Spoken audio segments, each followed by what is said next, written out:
ይባላል። የአመቱ ምርጥ ኮላብ ይዤላችሁ መጥቻለሁ። ከዜሮ ተነስታ በጥንካሬዋ እዚህ ደረጃ የደረሰች ጀግና ሴት። ልክ እንደ ዩቲናስ ቲክቶክን ማሸነፍ የምትፈልጉ ከሆነ ጃኒ ስመኝ ገብሩ ከአንድ ታዋቂ ድምፃዊ አርቲስት ጋር አዲስ የሙዚቃ ስራ ይዛ ልትመጣ እንደሆነ ለደጋፊዎቿ አበሰረች። ጃኒ በአዲስ ማንነትና በአዲስ የጥበብ ስራ ልትመጣ መሆኑ አነጋጋሪ ሆኗል። ጃኒ ከአንድ ታዋቂ ድምፃዊ ጋር ሙዚቃ ልለቅ ነው ማለቷን ተከትሎ ብዙዎች የግላቸውን ሀሳብ እየሰጡ ነው። ይህ ድምፃዊ ማን ሊሆን ይችላል የሚለውን በስም እየጠቀሱ እከሌ ነው እያሉ ነው። ለመሆኑ ጃኒ ከየትኛው ድምፃዊ ጋር ኮላብ ልታደርግ ትችላለች የሚለውን በመረጃ እናስደምጣቸዋለን። ሁለተኛው መረጃችን የአዶናይንና የዩቲናስን ጥምረት ይመለከታል። አንዳንዶች በጥምረቱ ሲደሰቱ፣ ሌሎች ግን ትክክል አይደለም እያሉ ነው። አንዳንድ ደጋፊዎች ጥምረቱ የፍቅር ነው ሲሉ፣ ሌሎች ደግሞ የስራ ነው በሚል ሰሞነኛ አጀንዳ መሆን ችለዋል። ሁለቱ ተጽዕኖ ፈጣሪዎች ያደረጉት ጥምረት ወይም ኮላብ የፍቅር ወይስ የስራ የሚለውን በቆይታችን የምናየው ይሆናል። ወደ መጀመሪያው መረጃ ስናልፍ ጃኒ ወደ ሙዚቃው ኢንዱስትሪ ልትቀላቀል መሆኑን ካሳወቀች በኋላ ብዙ እየተባለ ነው።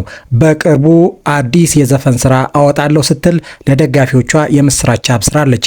የሚገርመው ግን ይህንን ስራ ማን እንደሚያዘጋጀው ስትናገር ከማጠብቁት ሰው ጋር ኮላብ በማድረግ ሙዚቃ ልሰራ ነው ጠብቁኝ ማለቷ እያነጋገረ ነው። ነገር ግን ስራውን ራሴ ነኝ ፕሮዲውስ የማደርገው በራሴ ወጪና በራሴ ገንዘብ ነው የምሰራው የሚል መልእክት ታስተላልፋለች። ጃኒ ራሷን በጣም ታለንትድ ነኝ በማለት ትገልጻለች። ብዙ አድናቂና ተመልካች ስላላት ወደ ሙዚቃው ዓለም መምጣቷ ይበልጥ ታዋቂና ስኬታማ እንደሚያደርጋት ብዙዎች ያምናሉ። ብዙዎች የጃኒ ደጋፊዎች ሴቶች ብቻ እንደሆኑ አድርገው ያስባሉ። ነገር ግን ጉዳዩ እንደዚህ አይደለም። በርካታ የወንድ ደጋፊ ጭምር አላት። ሙዚቃ ለዋጣ ነው ካለች በኋላ አንዳንዶች የጃኒ አድናቂዎች ሴቶች ብቻ ናቸው የሚለው ከእውነት የራቀ ነው፣ ጃኒ በወንዶች ጭምር ሳይቀር የምትወደድ ልጅ ናት ይላሉ። ጃኒ በምትሰራቸው ስራዎች ለብዙዎች ማነቃቂያና የደስታ ምንጭ ስለሆነች ደጋፊዎች ከልብ የሚወዷት ልጅ ናት። እርሷም ደጋፊዎቿን እንደ ቤተሰብ ትወዳለች ይላሉ። ጃኒ በአሁኑ ወቅት ገና በሃያዎቹ የእድሜ ክልል ላይ ስለሆነች እንደ ማንኛውም ሰው በህይወቷ ልትሳሳት፣ ልትወድቅና ልትነሳ ትችላለች። ነገር ግን በእያንዳንዱ የህይወት ፈተና ውስጥ የምትማርበትና ራሷን የምታሻሽልበት ፍጥነት በጣም አስገራሚ ነው በሚል ይገልጧታል። በተለይ በቅርቡ የህዝብ ልጅ ነኝ በማለት የገለጸችበት መንገድ በጥበብና በትህትና እያደገች መምጣቷን ማሳያ ነው። ሰው በትህትና ዝቅ ሲልና ህዝብ ለምን እንዳከበረው ሲረዳ ፈጣሪም ያግዘዋል በሚል ይገልጿታል። ተጽዕኖ ፈጣሪነቷን ለሚጠራጠሩ ሰዎች ደግሞ የጃኒ ተወዳጅነት ዝም ብሎ ከመሬት የተነሳ እንዳልሆነ ትናንት የቅዱስ ገብርኤል ወርሃዊ በዓልን ምክንያት በማድረግ በቲክቶክ የቀጥታ ስርጭት ላይ ልጅ ላላቸው 5 እናቶች ለእያንዳንዳቸው 10 ሺህ ብር ያደረገችውን የገንዘብ ድጋፍ በማሳያነት ያነሳሉ። ጃኒ ላደረገችው ድጋፍና ስጦታ ከእናቶች ምረቃና ምስጋና አግኝታለች። በየጊዜው የምታደርገው የዋህነት፣ ቅንነት በሰዎች ዘንድ እንድትወደድ አድርጓታል። ጃኒ ይህንን የዋህነትና ቅንነቷን ይዛ እስከ ቀጠለች ድረስ የህዝብ ፍቅር አይለያትም። ወደ ሙዚቃው ዓለምም በምታደርገው እንቅስቃሴ በቀላሉ ተቀባይነትን ልታገኝ ትችላለች የሚሉ አልጠፉም። ጃኒ ከአንድ ታዋቂ ድምፃዊ ጋር ኮላብ በማድረግ ሙዚቃ ልታወጣ እንደሆነ በደፈናው ትናገር እንጂ ከወንድ ይሁን ከሴት ከማን ጋር እንደሆነ የታወቀ ነገር የለም።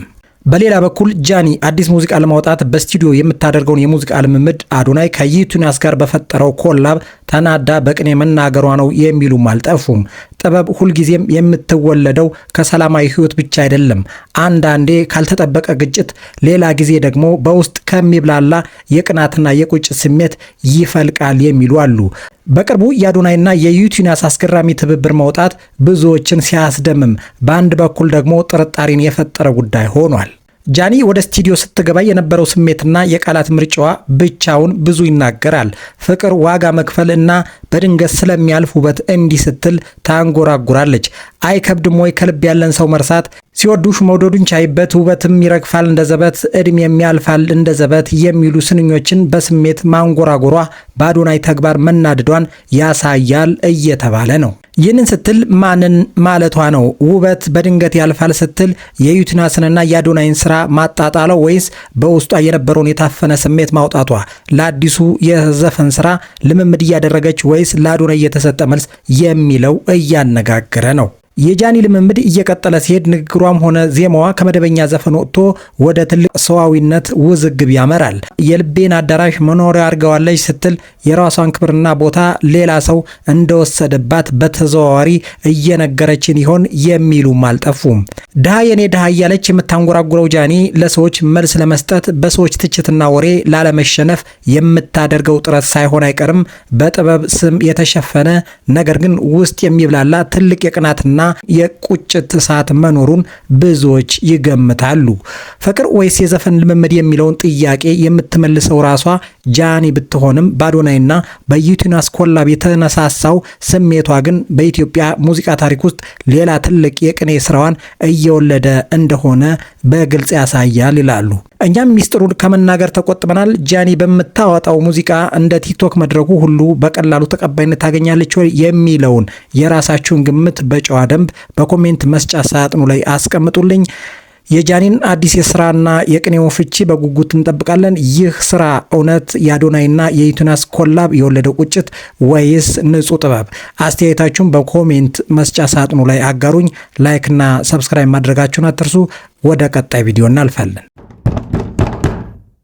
27 አዶናይ ቲክቶክ አካዳሚ ይመረቃል። ሁለተኛው መረጃ የአዶናይና የዩቲናስን ጥምረት ይመለከታል። አዶናይ ቅዳሜ ሰኔ 20 2018 ዓ.ም የቲክቶክ አካዳሚ ሊያስመረቅ መሆኑ ተሰምቷል። አካዳሚው በሀገራችን የቲክቶክ መድረክን በመጠቀም በህይወታቸው ትልቅ ለውጥና ለሌሎች አርአያ የሆኑ ተጽዕኖ ፈጣሪዎችን የህይወት ተሞክሮ በማጋራት በይፋ ይመረቃል።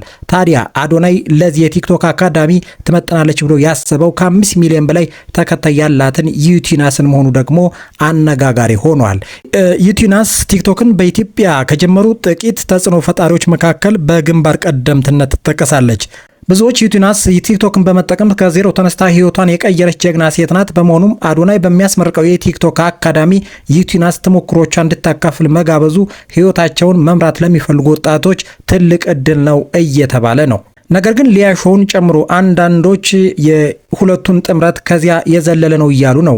የአዶናይና የዩቲ ጥምረት የፍቅር እንጂ የስራ አይደለም እያሉ ነው። ሆኖም ግን ከተጽዕኖ ፈጣሪዎቹ በጉዳዩ ላይ ያሉት ነገር የለም።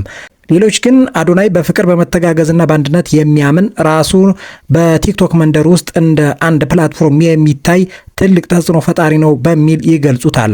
አንዳንዶች ደግሞ አዶናይና ጃኒን የምትደግፉበት ምክንያት ያለፉትን የህይወት ታሪክና አሁን ያሳዩትን አስደናቂ ለውጥ በማየት ነው።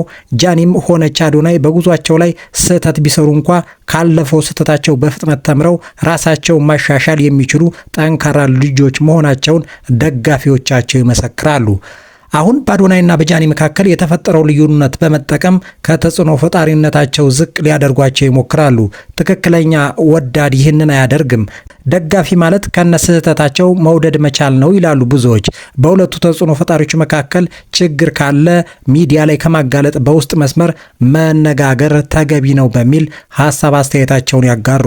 እኛም ይህ መረጃ ለእናንተ ይጠቅማል በሚል እሳቤ በዚህ መልክ አቀረብንላችሁ። ሀሳብ አስተያየታችሁን በጨዋ ደንብ ኮሜንት መስጫ ሳጥኑ ላይ ታስቀምጡን ዘንድ እየጠየቅን ለዛሬ የነበረን ጊዜ ይህን ይመስል ነበር።